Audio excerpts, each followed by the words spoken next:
Little ওয়ার্ল্ডে আপনাদের সবাইকে স্বাগত।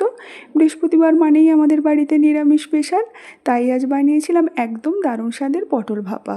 প্রথমে পটলের ছাল হালকা ঘষে দুই দিক একটু কেটে নিয়ে নুন হলুদ মাখিয়ে সর্ষের তেলে হালকা ভেজে নিলাম। এরপর তৈরি করলাম স্পেশাল মশলা, পোস্ত, সাদা তেল, সাদা কালো সর্ষে, কাঁচা লঙ্কা, অল্প কাজু, চিনি, দই আর হলুদ দিয়ে মসৃণ একটা পেস্ট বানালাম। পটল ভাজা হয়ে গেলে মশলাটা ভালো করে মিশিয়ে একটু সর্ষের তেল আর কাঁচা লঙ্কা দিয়ে টিফিন বক্সে ভরে ভাপে বসিয়ে দিলাম 20 মিনিট। আর হ্যাঁ, আমি স্বাদ মতো লবণও দিয়েছি। আর তারপর ঢাকনা খুলতেই কি সুন্দর গন্ধ, আর দেখতেও তেমনি অসাধারণ।